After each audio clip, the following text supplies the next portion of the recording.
Seguimos con esta segunda parte, o tercera parte, en realidad sería lo primero que pusimos fue eh, el uno y el uno bis. Lo desdoblé justamente porque lleva tiempo explicarlo y demás. Por ahí fue un poco más complejo, porque es un tema muy nuevo. Pero bueno, acá justamente vamos desarrollándolo en esta parte que por ahí es un poquito más interesante y ayuda más a comprender esto de proceso de enfermería en casos de desequilibrio de líquidos, electrolitos y ácido básico. Vamos primero a hacer una valoración, ¿sí?, de un paciente, ¿sí? Dice, durante la valoración, enfermería identifica a los pacientes que están en riesgo de sufrir desequilibrios, la presencia de cualquier alteración y el grado de afectación de los sistemas corporales, ¿sí? Siempre que hacemos una valoración cefalocaudal, también recuerdan que en algunos casos lo hacemos por sistemas o por aparatos. O sea, tenemos que tener el cuadro completo de la situación, de qué pasó, cuánto hace, digamos, que se está produciendo, digamos, este desajuste, este desarreglo, esto que estamos fuera de la homeostasis, como para ir justamente teniendo todas las piezas del rompecabezas. Dice, la recogida de datos de valoración también ayuda a determinar la eficacia de los tratamientos y de cualquier reacción adversa. ¿Se acuerdan cuando estábamos realizando el tema de los PAES? Que justamente, digamos, a veces no llegamos a los resultados esperados, estamos todavía en el proceso o a veces los resultados no son los esperados. Entonces, justamente, a veces hay determinadas situaciones adversas, complejidades que ocurren dentro de los organismos de otros seres humanos, no todos son iguales, aunque tengan la misma patología, sobre todo cuando estamos brindando cuidados. Dice, la valoración consta de la historia de enfermería, lo hemos dicho un montón de veces, necesito tener todos los datos respecto a los otros enfermeros tratantes en oportunidades anteriores, cuantificación y registro del aporte y de las eliminaciones de líquidos. Acuérdense que no es un dato menor justamente de que se encuentren, como siempre les digo y les recalco, en la base de la pirámide de Maslow, ¿sí? Datos de laboratorio y la consideración de los factores que influyen en los equilibrios líquido, electrolítico y ácido básico. Ahora vamos a ir viendo un poco algunos datos de laboratorio. Lo otro ya lo habíamos dado. Sé que estuvieron trabajando algo con la profesora Karina. Así que bueno, enfermería también se involucra en la lectura y comprensión de estos datos de laboratorio, ¿sí? En este punto que estamos tratando, que a ver qué factores o qué situaciones hacen, digamos, de que haya un desequilibrio en lo líquido, electrolítico y ácido básico. Vemos el tema de la historia de enfermería. Dice, enfermería debe comprender los procesos implicados en las alteraciones de volumen y concentración de líquidos, los desequilibrios electrolíticos y los trastornos ácido-base. Enfermería, como yo decía hace un rato, se involucra en todas estas situaciones. Es un profesional formado que está siempre en continua formación o en continua perfección, digamos, de lo aprendido, justamente porque hay cuestiones que no son solamente del médico. Si el médico hace medicina, nosotros brindamos cuidados enfermeros, ¿sí?, especializados.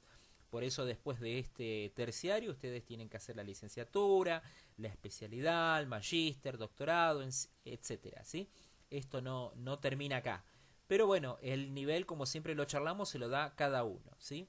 Dice, es importante que enfermería puede identificar el riesgo virtual o real de los factores que aumentan el riesgo de padecer estos desequilibrios, ¿sí?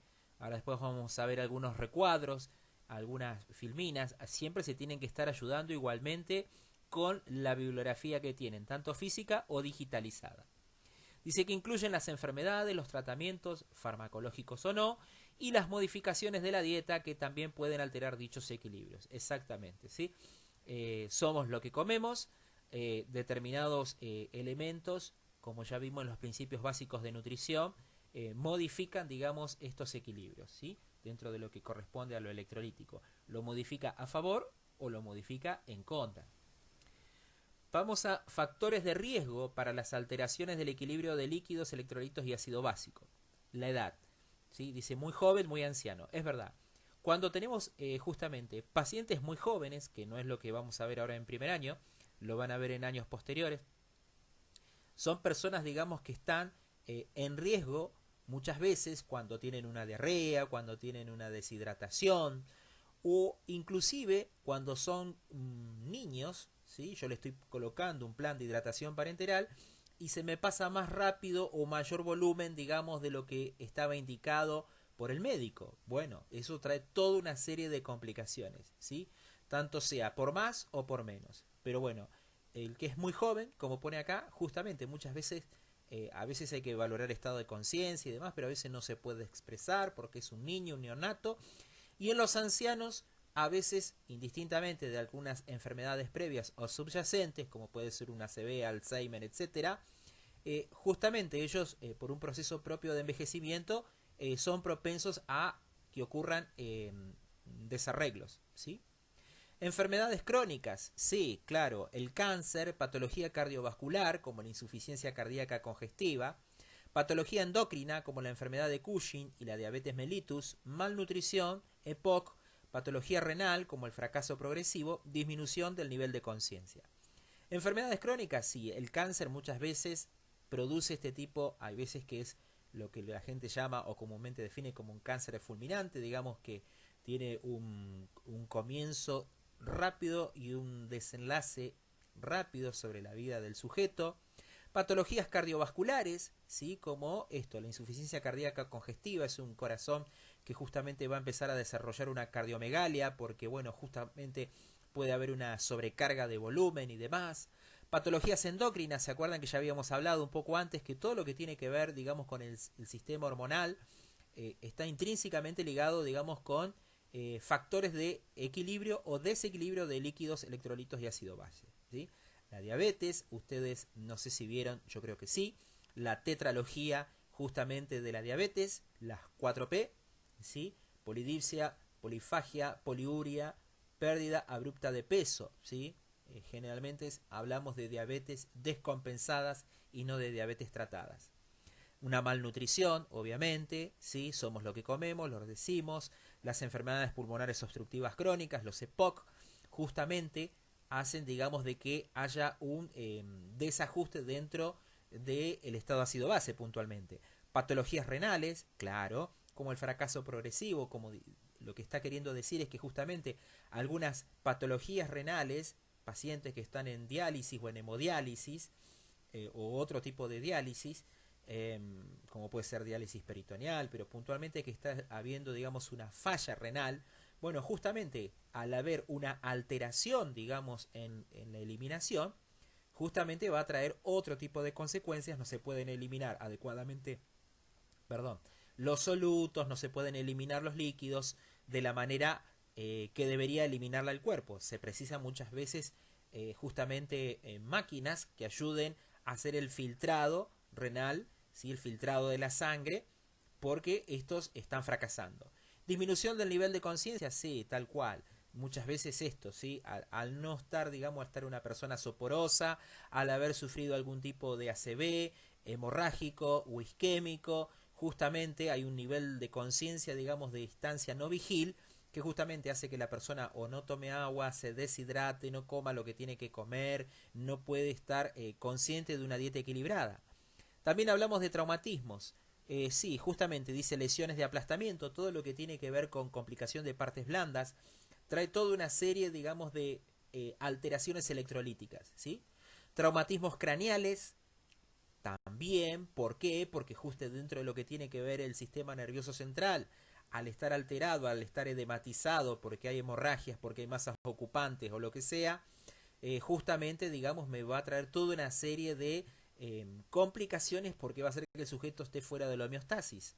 Las quemaduras tal cual, me va a traer todo tipo de los tres juntos de desequilibrio de líquidos, electrolitos y ácido básico también, sobre todo los grandes quemados, puntualmente de ellos estamos hablando. Seguimos con esto de factores de riesgo en esta filmina que sigue. Dice para las alteraciones del equilibrio de líquidos, electrolitos y ácido básico, tratamientos diuréticos.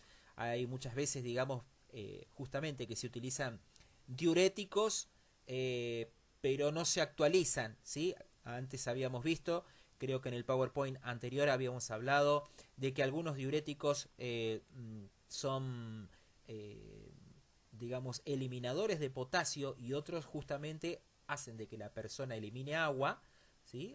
Se llama cuando un paciente está con diurético se le dice que está con diuresis forzada, forzada justamente por un fármaco que cumple función diurética, pero hay que ver justamente puntualmente el tema del potasio. Los esteroides, bueno, sí, también, tal cual. La terapéutica intravenosa, hace un rato hablamos, puede ser justamente porque no es el plan adecuado, porque hidratamos demasiado, porque no hidratamos adecuadamente. Bueno, ya casi se están dejando de utilizar, por lo menos en varios sectores, tal vez no en todos, el tema de la chapita o de la ruedita. Se están utilizando las bombas difusoras, que esas bombas de infusión continua justamente dan una alarma sonora y luminosa cuando hay algún tipo de obstrucción, cuando, o sea, lo bueno de las bombas infusoras justamente son aparatos eléctricos que uno los coloca, ¿sí? Como una computadora, coloca el goteo, no va a pasar una gota más ni una gota menos, ¿sí? Generalmente cuando las bombas se rompen, ya están programadas para que formulen error y dejan directamente de funcionar. La nutrición parenteral total, sí, también justamente puede ocasionar factores de riesgo justamente por una mayor cantidad de goteo, lo mismo que la terapéutica intravenosa. Acuérdense que la nutrición parenteral total va por vía intravenosa, no va por sonda nasogástrica, va por vía intravenosa, puntualmente grandes catéteres, colocación de vía central.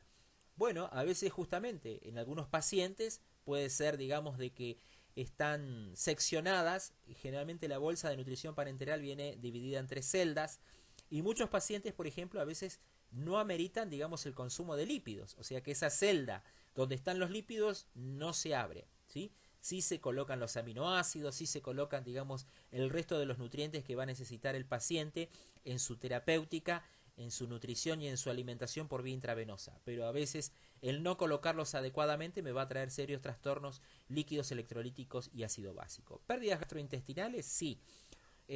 Gastroenteritis, las gastroenteritis justamente, digamos, al producirse a veces vómitos o diarrea, se eliminan una cantidad de electrolitos, ¿sí? Difíciles de cuantificar, que va a traer toda una serie de complicaciones, ¿sí? Ahora después vamos a hablar un poquito de esto. Aspiración nasogástrica, cuando aspiramos desmesuradamente, generalmente la aspiración nasogástrica o el débito de la bolsa se produce por gravedad, pero justamente con ese residuo gástrico que uno va a poder observar, valorar y cuantificar en la bolsa colectora que está saliendo a través de una sonda nasogástrica, puede ser orogástrica, se están perdiendo también una cantidad de electrolitos, ¿sí? Y de líquidos, que eso lo tengo que cuantificar. Fístulas son como heridas internas que se producen. Yo ya lo voy a poner en el glosario para que lo averigüen, para que lo tengan claro. Pero puntualmente, digamos, ¿por qué está colocada dentro de pérdidas gastrointestinales? Porque justamente cuando se hacen algunas operaciones, pueden ser algunas erosiones gástricas también, muy similares a la úlcera, donde se va produciendo en los intestinos, puede ocurrir las fístulas cuando hay a veces algunas intervenciones quirúrgicas. O sea, la fístula puede ocurrir, digamos, por mecanismos quirúrgicos o propiamente, digamos, por algunas cuestiones de malformación puntualmente. ¿Sí? Está el paciente fistulizado, van a escuchar comúnmente decir. Bueno, justamente está teniendo, digamos, una pérdida de ese líquido con un pH diferente, con toda una serie de bacterias diferentes, indistintamente de la infección que se va a producir cuando está el paciente fistulizado, ¿sí? Hay una lesión a nivel intestinal. Justamente, digamos, se van a producir alteraciones electrolíticas. Seguimos. Bueno, seguimos un poquito con esto de historia de enfermería. Dice: los pacientes con patología cardiovascular y renal, traumatismos o quemaduras severas y con trastornos endocrinos, tienen que ver todo con justamente el estado hormonal, constituyen el grupo de alto riesgo para sufrir alteraciones del equilibrio líquido, electrolítico y ácido básico. Lo venimos diciendo desde el comienzo. Dice: los trastornos gastrointestinales prolongados, especialmente en los pacientes muy jóvenes o ancianos, pueden ocasionar alteraciones en dichos equilibrios. Recién yo lo hablé, lo aclaré. Pueden, inclusive, voy a ser reiterativo en varias veces que estoy diciendo este audio, de que hay que acompañarse con la lectura, hay que volver a leer, subrayar, tal vez volver a ver el PowerPoint, ¿sí? Solamente es una ayuda a memoria, ayuda a entender algunas cuestiones desde mi explicación, pero también no alcanza. Dice: los traumatismos craneales y otras alteraciones neurológicas pueden ocasionar edema cerebral, justamente hoy hablamos cuando hay procesos hemorrágicos, que pueden alterar la secreción de la ADH. ¿Qué era la ADH? La hormona antidiurética, ¿sí? Hormona antidiurética. Está colocado al revés por la sigla en inglés, pero es la hormona antidiurética. La diabetes insípida se presenta cuando se segrega una cantidad muy reducida de hormona antidiurética, con lo que el paciente excreta grandes cantidades de orina diluida con una baja densidad. Justamente, ¿sí? Se acompaña de hipernatremia. ¿Por qué? Ahora después vamos a hablar de esto. Generalmente cuando hay pérdidas de líquidos, el sodio se concentra, ¿sí? Se está concentrando dentro del organismo. Ahora después vamos a ver bien en qué parte. Pero justamente, digamos, ¿sí? ¿Por qué? Porque la hormona antidiurética no está funcionando de la manera adecuada. Porque hay un desajuste hormonal que ocurre con la diabetes, ¿sí? Puntualmente lo que característico de la diabetes insípida es la poliuria. Dice, los traumatismos craneales pueden ocasionar una acidosis respiratoria. Lo mismo ocurre en las infecciones respiratorias. Hay una gran cantidad de CO2, de dióxido de carbono, digamos, que no se puede eliminar. Entonces, bueno, esto me va a traer justamente, digamos, una curva, un desplazamiento de niveles de oxígeno.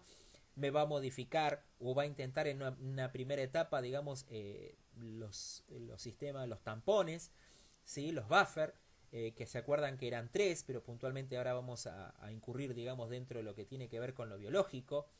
Dice, las quemaduras producen en ocasiones pérdida de plasma a través de la superficie de la piel quemada, ocasionando la pérdida de líquidos y electrolitos. Sí, puntualmente esa es otra de las tantas complicaciones que pueden ocurrir en los grandes quemados.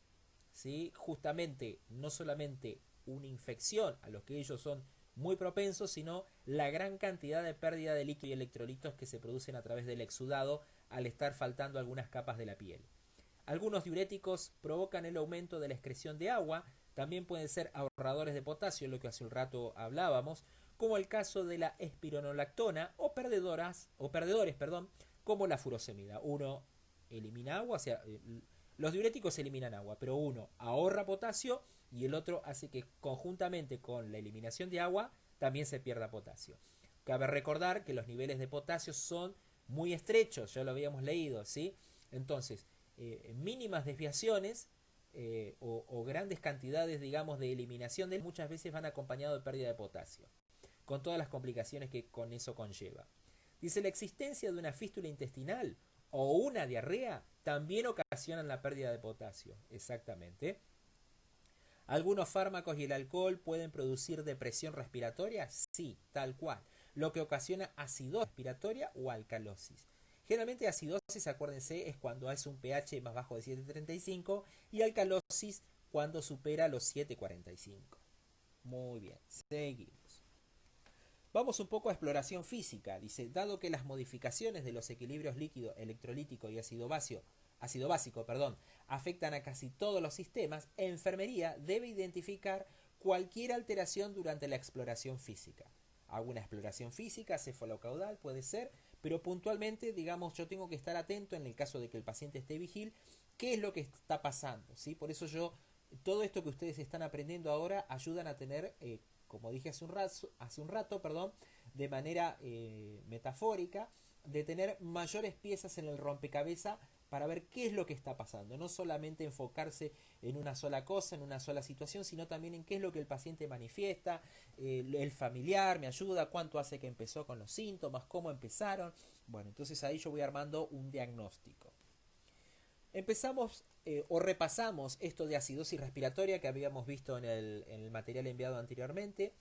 Estamos hablando de una hipoventilación consecutiva a problemas respiratorios primarios, ¿sí? Cuando hay una acidosis respiratoria, generalmente está asociado, ahora vamos a ver, a hipoventilación. Hay una ventilación pobre, no se produce a veces el intercambio gaseoso adecuado, pero puntualmente no está ventilando ese paciente. Lo van a escuchar así. ¿Cómo tengo que saber puntualmente? Siempre sabemos que el estetoscopio no es solamente algo que utiliza el médico, sino que nosotros utilizamos, vamos a campos pulmonares, pero puntualmente ahora estamos viendo medio interno. Pero vamos un poco a las causas. Dice atelectasia. ¿Qué es esto de atelectasias? Obstrucción de las vías respiratorias bajas, casi siempre producida por retención de moco. Casi siempre, no siempre. Pero generalmente van a escuchar que el paciente está atelectasiado. Quiere decir que de un pulmón tiene justamente gran cantidad de moco, va a haber que kinesiarlo, va a haber que vibrarlo un poco y seguramente cuando vayan a vías respiratorias altas, si no puede expectorar el paciente, bueno, le vamos a tener que aspirar secreciones. Si está con un tubo endotraqueal, ya van a aprender cómo colocar, digamos, cómo introducir en el tubo. Muchas veces utilizamos sistemas cerrados de aspiración. Pueden googlearlo, pueden ir viendo, digamos, un poco de YouTube a qué me estoy refiriendo. Neumonía, otra de las causas, ¿sí? Cuando hay bloques neumónicos. Fibrosis quística, ¿sí? Muchas veces también, justamente muy similar a telectasia. Generalmente tiene que ver con afecciones pulmonares netamente, no a bronquios. Insuficiencia respiratoria, una insuficiencia respiratoria cualquiera que sea la situación por la que se ocurrió. Obstrucción de las vías respiratorias, puede ser por moco, puede ser por cuerpo extraño, puede ser por vómito, puede ser por un montón de cuestiones, digamos, que hacen de que haya una pobre ventilación y justamente, digamos, el paciente no está respirando, no está haciendo el intercambio gaseoso adecuado y se está acumulando CO2. Ahora vamos a ver en lo que está al costadito. Lesiones en la pared torácica, justamente por una cuestión de dolor, ¿sí? Porque hay una fractura costal, se produce dolor, hay una respiración inadecuada, entonces se produce una hipoventilación, una respiración cortita, acelerada. Signos y síntomas, ¿sí? De esta acidosis respiratoria cuando hay hipoventilación consecutiva a problemas respiratorios primarios. Bueno, primero lo que vamos a encontrar justamente es confusión mental. ¿Por qué? Porque está faltando oxígeno. Al estar faltando oxígeno, digamos, esas neuronas no se están oxigenando, no está pudiendo eliminar, digamos, esa acumulación de dióxido de carbono, no se está pudiendo oxigenar adecuadamente el cerebro y el paciente se empieza a confundir. Vértigos también, letargia, ¿sí? O sea, cuesta, digamos, abrir los ojos, hay un estado de somnolencia, hay un estado de sopor, cefalea, ¿sí? Produce muchas veces dolor de cabeza, arritmias ventriculares. Aclara arritmias ventriculares porque puede haber arritmias justamente a nivel cerebral, pero acá puntualmente está hablando de la parte cardiovascular. Piel caliente y enrojecida, espasmos musculares, convulsiones y coma, ¿sí? Si no se corrige, empezamos de a poco, todo lo que tiene que ver con medio interno intenta compensar, un sistema se va colapsando del otro, y bueno, el paciente empieza a estar en shock y termina en un shock, y si no se revierte de ese shock, termina falleciendo. Datos de laboratorio en la acidosis respiratoria: alteraciones de gas en la sangre arterial, va a haber una alteración justamente en gasometría.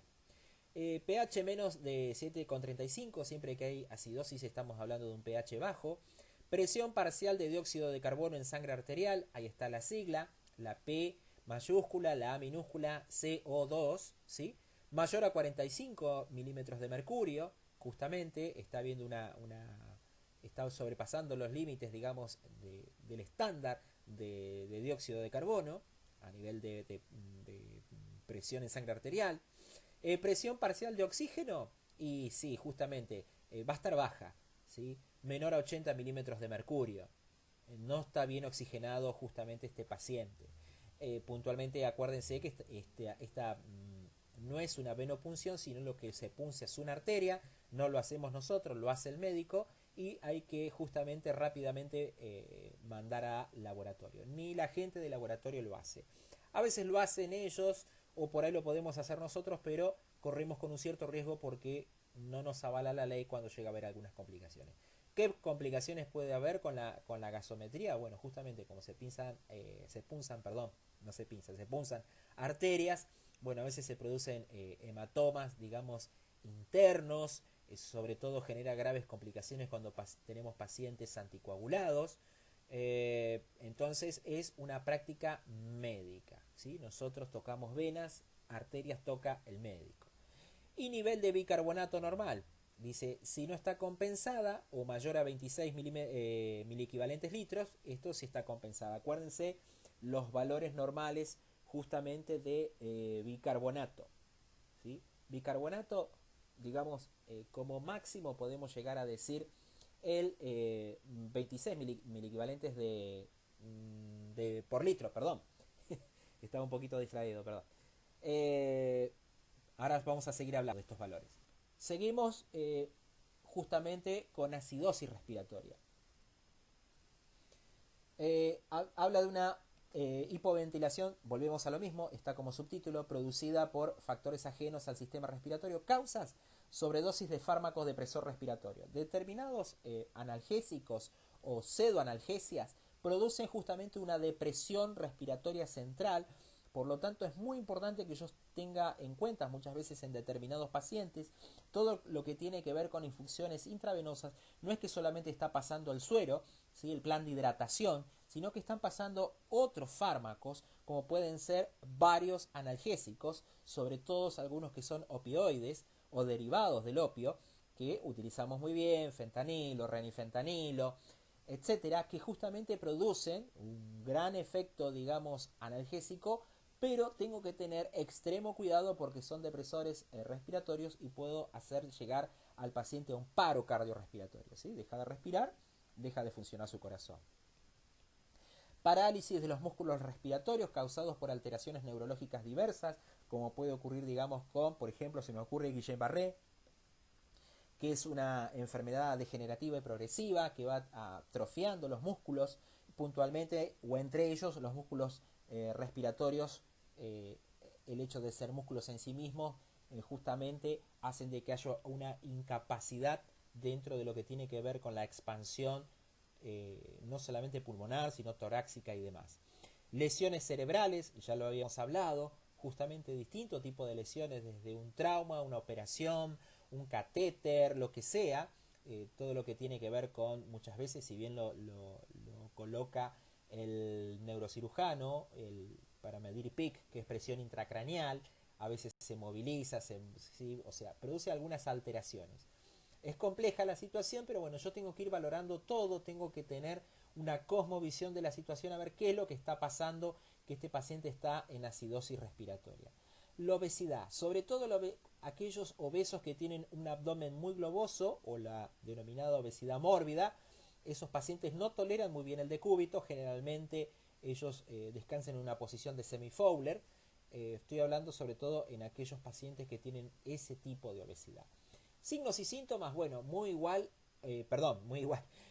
a la diapositiva anterior o similar, ¿sí? Todos los signos y síntomas son exactamente los mismos. Vamos a la alcalosis respiratoria. Causas, ¿sí? Asma, neumonía, aparatos de ventilación mecánica inadecuados, ¿sí? ¿Por qué el asma? Puntualmente, digamos esto, en sus primeras etapas, ¿sí? Justamente esa hiperventilación que se produce, justamente hace de que la persona pueda llegar a entrar en alcalosis. Algunos tipos de neumonía, justamente el hecho de hiperventilar produce una reacción adversa en vez de generar o sea, muchas veces se produce un atrapamiento, pero puntualmente lo que no está viendo acá es el intercambio gaseoso. Sí, puede haber atrapamiento aéreo. Y justamente todo lo que tiene que ver, lo que la gente conoce como ventiladores o como asistencia respiratoria mecánica, cuando están mal calibrados, mal colocados, es algo que eso sí lo realiza enfermería conjuntamente con el médico y kinesiología, es la especialidad de terapia intensiva. Justamente también lo hacen, digamos, en quirófano, a veces lo hacen en guardia central, en neo. En varios lugares utilizan la ventilación mecánica, pero bueno, yo tengo que estar un poco al tanto, ser diestro en este tipo de valores, me tengo que instruir, preciso capacitación y demás, porque si yo coloco justamente valores inadecuados, puedo producir una alcalosis respiratoria. Signos y síntomas: exploración física, vértigos, confusión, arritmias, taquipnea, picor quiere decir que produce una picazón, y embotamiento de las extremidades, convulsiones y coma. ¿Por qué? Bueno, acá está, datos de laboratorio. Alteraciones de la gasometría arterial, pH mayor a 7,45. Wow, estamos muy arriba, estamos arriba del valor. No corresponde. Acuérdense que nos manejamos dentro de un estrecho margen, ¿sí? Presión parcial de dióxido de carbono menor a 35 milímetros de mercurio. Bueno, muy baja, ¿sí? Estamos muy baja con esos valores. Presión parcial de oxígeno normal, en una primera instancia podremos decir, a veces justamente, digamos, pacientes con EPOC, vamos a poner este caso, ¿sí? Si bien estamos hablando de alcalosis, pero pacientes con EPOC que saturan arriba de 98, 95 no está muy bien, ¿sí? Entonces, a ver, ¿por qué les estoy diciendo esto? Porque yo tengo que ver todo el combo completo, toda la situación completa. Sí, está saturando bien. Está saturando bien el paciente, pero en realidad está en alcalosis. ¿Sí? Me está generando por diversas situaciones también a veces, ya vamos a ver, porque esto se complejiza un poquito más adelante, justamente a veces hay, digamos, un estado ácido-base mixto, ¿sí? Entre respiratorio y metabólico, pero ya lo vamos a ver un poquito más adelante, ¿sí? ¿Por qué les estoy diciendo esto? Porque justamente estamos hablando de la presión arterial de oxígeno. Generalmente acá lo que dice que es normal, ¿sí? O sea que está dentro de estándares normales. ¿Por qué? Porque el paciente está hiperventilando, ¿sí? Niveles de bicarbonato, dice que es normal si es de duración corta o no está compensada, o menor a 22 miliequivalentes litro si está compensada. ¿Por qué? Porque justamente, digamos, cuando hay un problema a nivel respiratorio, lo que lo va a intentar compensar, que es lo metabólico. ¿Dónde está puntualmente afectado lo metabólico? Dentro de lo renal. ¿Qué es lo que me interesa dentro de lo renal? Bicarbonato, ¿sí? Entonces el bicarbonato está intentando compensar. Ya vamos a hacer ejercicios con esto, es un poco complejo, hay que leerlo varias veces, pero ya vamos a ir entendiendo un poquito más de qué se trata. Seguimos con alcalosis respiratoria.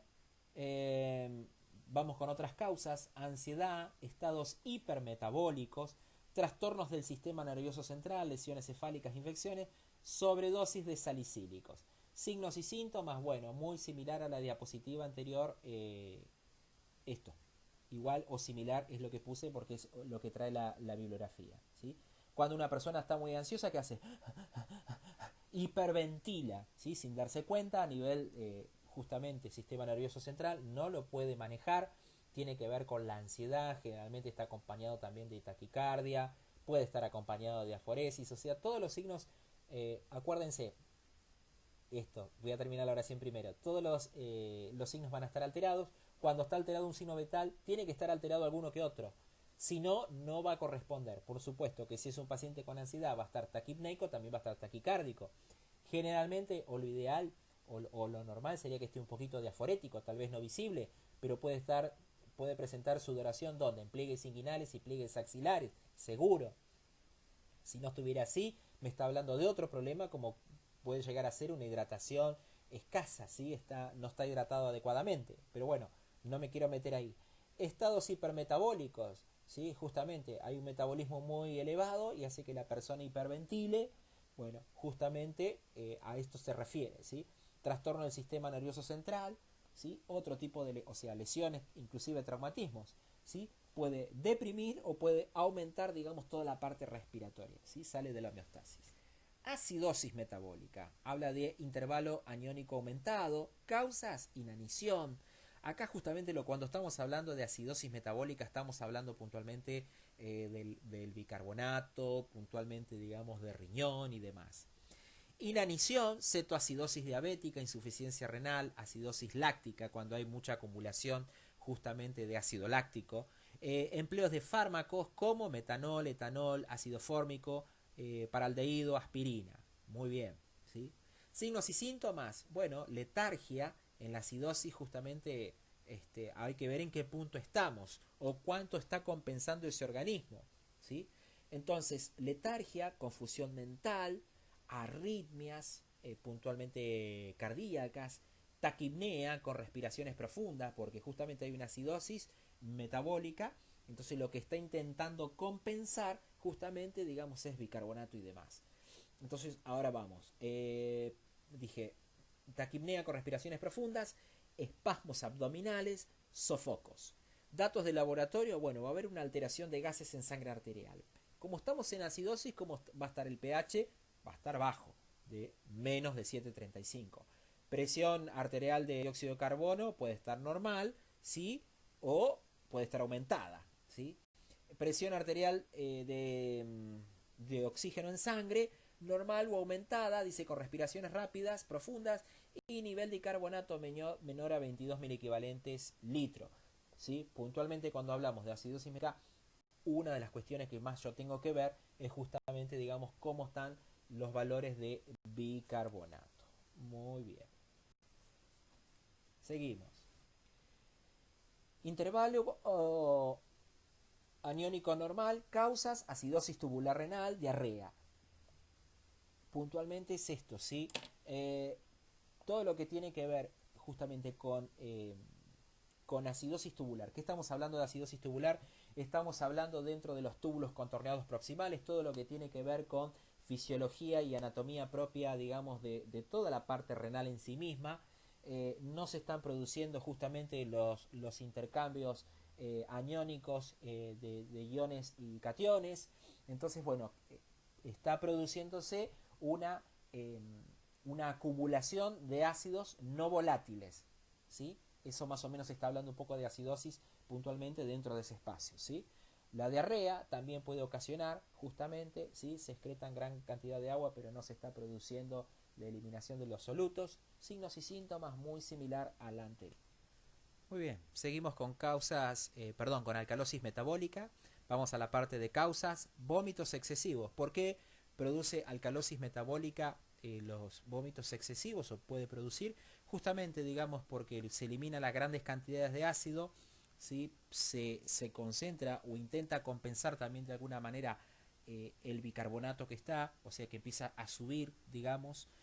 Aspiración gástrica prolongada también porque justamente digamos no solamente digamos todo el líquido que se extrae sobre todo cuando se produce en un determinado tiempo, por eso pacientes que están con mucho débito en bolsa colectora de sonda nasogástrica, digamos, siempre estamos viendo cómo está su pH, si está en alcalosis, si está en acidosis, a través de un ionograma, ¿sí? ¿Por qué? Porque conjuntamente con lo que está saliendo de débito está excretando grandes cantidades de ácido clorhídrico, de ácido, ¿sí? Entonces, bueno, justamente va a concentrar más el bicarbonato o va a intentar, digamos, compensar propiamente este medio interno que es el bicarbonato. Hipopotasemia o hipercalcemia, justamente también.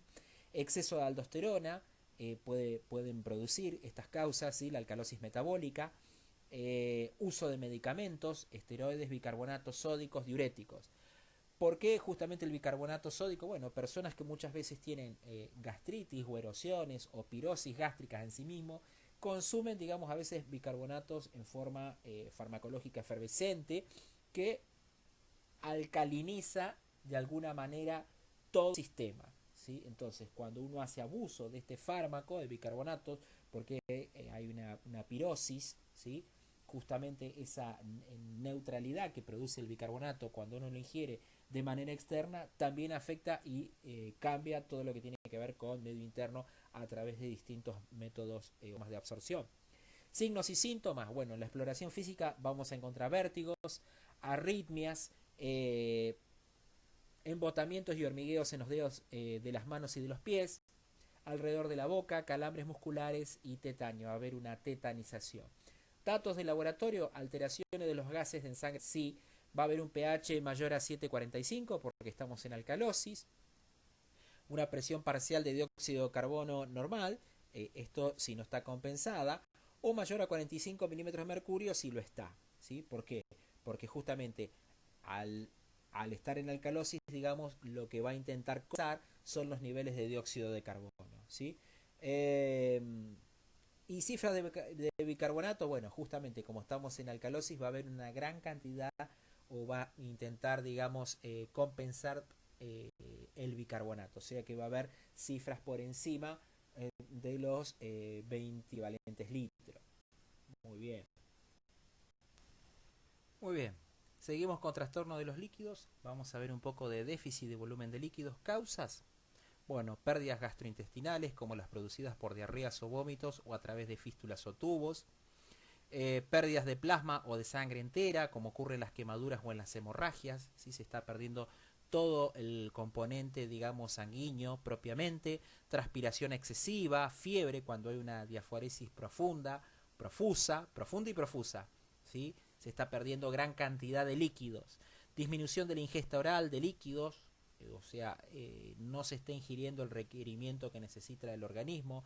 El uso de diuréticos, sobre todo cuando no están correctamente seguidos por un médico, se usan de manera empírica, cuando se compran justamente en alguna herboristería a través de algunos tratamientos homeopáticos.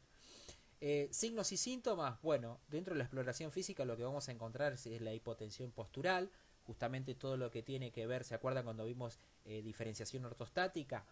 que tomamos la presión el paciente en sedestación y después en bipedestación, y justamente cuando había un desajuste, que el paciente estaba en bipedestación, se producía un mareo, se producía una hipotensión, ¿sí? Bueno, ocurría justamente por dos factores. Uno era el déficit de volumen de líquido. El otro era por una insuficiencia, irrigación neurovascular. Seguimos. Taquicardia, arritmias cardíacas, sequedad de mucosas, turgencia cutánea reducida, sed, confusión, pérdida de peso rápido, llenado venoso lento, no se llena adecuadamente, sobre todo en zona distal, cuesta mucho el llenado venoso. Hay una letargia, ¿sí? El paciente está letargado, digamos, está suporoso, hay una oliguria. El paciente, obviamente, al no tener líquido no se produce un buen filtrado, hay un pulso débil, generalmente también va a estar hipotenso. Bueno, él lo nombró lo primero, ¿no? Datos de laboratorio, bueno, densidad urinaria mayor de 1025. Hay un aumento en la cifra del hematocrito también, un hematocrito justamente del 50%, porque va a haber una hemoconcentración, después lo expresa más abajo, e incremento del nivel de nitrógeno ureico en sangre, pum, ¿sí? Famoso boom, mayor a 25 miligramos sobre 100 mililitros. Va a haber una hemoconcentración porque lo que está faltando es líquido. Causas diversas, ya las nombramos. Ahora vamos con el exceso de volumen de líquido. Cuando ocurre, por ejemplo, una insuficiencia cardíaca congestiva, o sea, hay más volumen del que tiene que haber, hay una insuficiencia renal, no se puede excretar adecuadamente, hay una cirrosis hepática.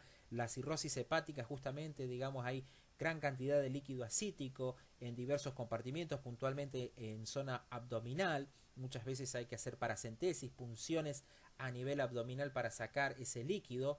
Va a haber un abdomen globoso propiamente, digamos, de cirrosis hepática. No solamente puede ocurrir por alcoholismo, sino también por distintos tipos o diferentes episodios de hepatitis.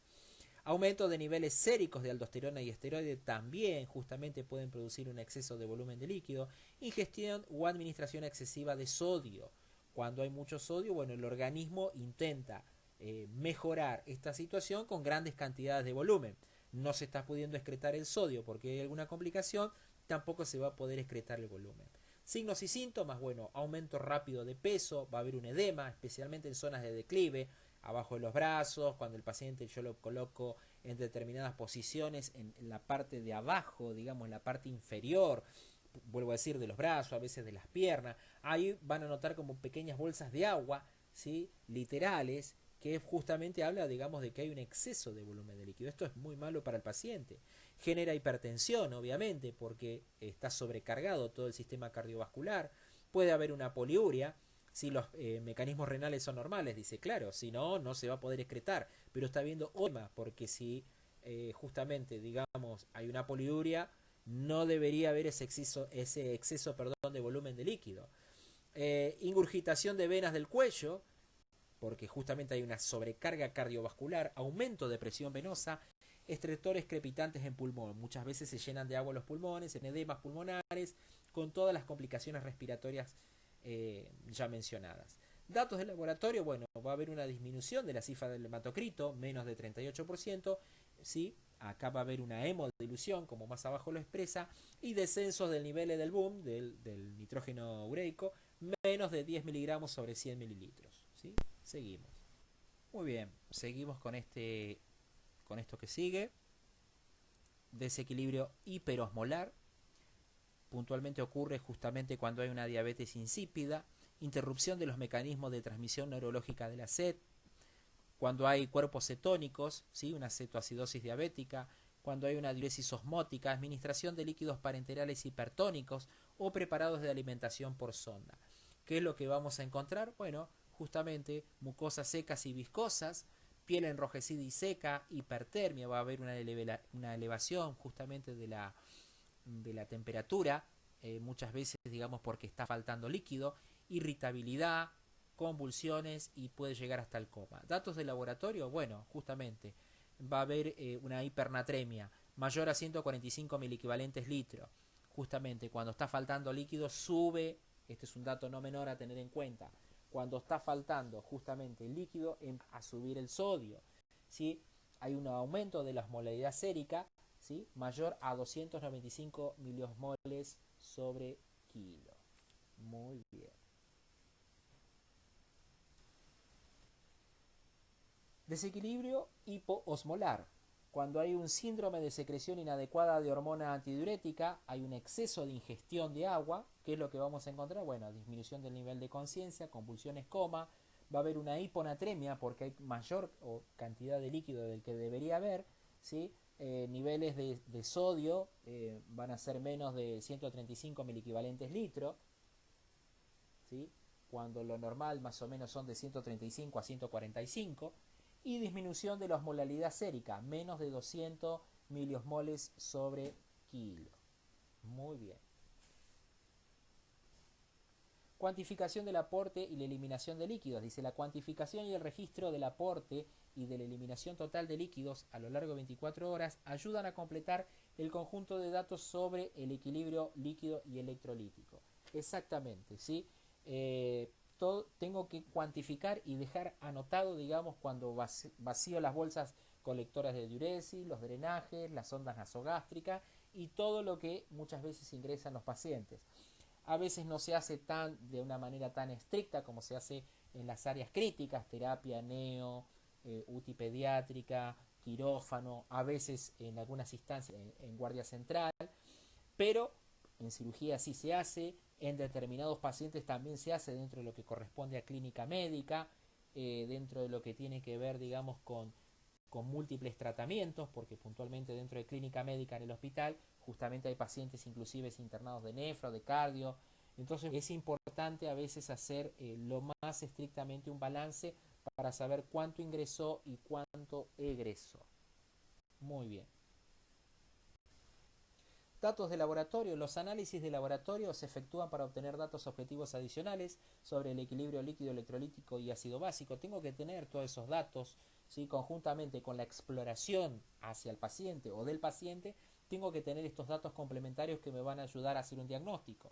Dice, estos análisis incluyen la concentración sérica del suero sanguíneo y urinaria de los electrolitos, el hematocrito, a concentración sérica de creatinina, ¿sí? Que tiene que ver justamente, digamos, con procesos que se producen después de metabolización, la concentración sérica de nitrógeno ureico, la densidad urinaria y las determinaciones de gasometría arterial. Todos estos valores, digamos, de laboratorio ya lo van a ir viendo inclusive el año que viene y en tercer año, ya se van a ir poniendo duchos, ya lo vamos a ir charlando muchas veces para que se vaya fijando indistintamente de la parte de estudio que tienen que hacer ustedes. Dice, el reencuentro sanguíneo completo es la determinación del número y tipo de hematíes y leucocitos por milímetro cúbico de sangre. La presión parcial de dióxido de carbono es la medida de la presión parcial de dióxido de carbono en la sangre arterial, aumenta con la hipoventilación alveolar y desciende con la hiperventilación. Acá tienen un dato muy importante, cuando sube cuando estamos justamente en hipoventilación y cómo desciende en la hiperventilación. Los niveles de bicarbonato representan la participación renal en la regulación del equilibrio ácido básico. Acuérdense que todo lo que tiene que ver con bicarbonato son sistemas tampones, sistemas buffer, que tienen que ver, digamos, con o ayudan, digamos, dentro de lo que tienen que ver, digamos, con la regulación a través del bicarbonato en sí mismo.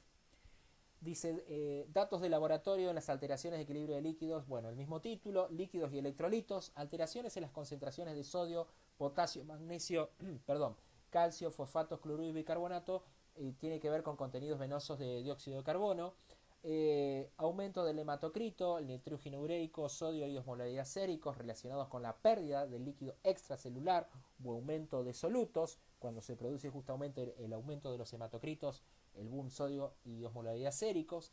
Cuando hay una disminución del hematocrito, el nitrógeno ureico, sodio, osmolaridad séricos, están relacionados con aumento del líquido extracelular o pérdida de solutos. Aumentos de la concentración de la orina demostrada por la densidad de la misma, mayor a 1030.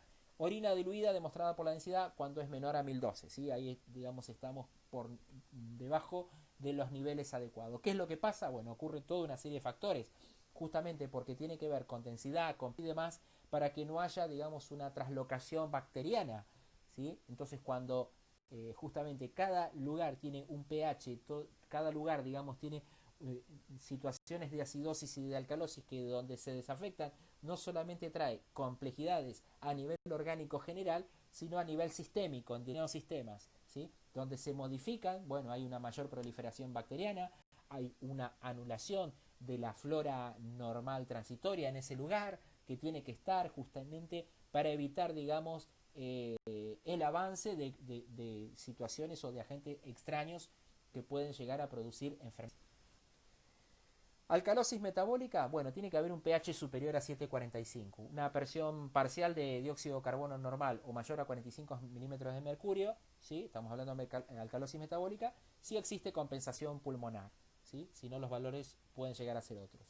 La presión parcial de oxígeno, bueno, generalmente es normal, por eso yo tengo que ir viendo los otros factores también. Saturación de oxígeno normal, no me va a decir nada. El bicarbonato, sí, en la alcalosis metabólica va a estar por encima de los valores, o sea que va a estar en 26 miliquivalentes litro. Y el potasio va a bajar. En la alcalosis metabólica voy a tener un dato que me va a ayudar, que el potasio va a ser menor a 3,5 miliequivalentes litro. Acuérdense que todo lo que tenga que ver con potasio es muy estrecho el margen, de 3,5 a 5,5, algunos laboratorios dicen 3,5 a 5, es muy estrecho el margen, muy pequeño, ¿sí? Al organismo ustedes ya vieron que le cuesta mucho este estrecho margen con el potasio, no le cuesta, digamos, retenerlo y rápidamente lo puede llegar a perder, entonces bueno, es un dato, digamos, que tenemos que tener en cuenta cuando valoramos ionograma y demás. Acidosis metabólica, bueno, sí, va a haber un pH disminuido, ¿sí? Siempre que hay acidosis va a haber un pH disminuido. Tenemos que ver si es metabólica o respiratoria. ¿Qué es lo que me va a ayudar? Bueno, la presión parcial, la acidosis metabólica estamos hablando. Presión parcial de dióxido de carbono va a ser normal o inferior a 35, ¿sí? 35 milímetros de mercurio. Si existe compensación pulmonar, va a haber o sea, va a estar en ese valor, ¿no? Si no, se va a modificar.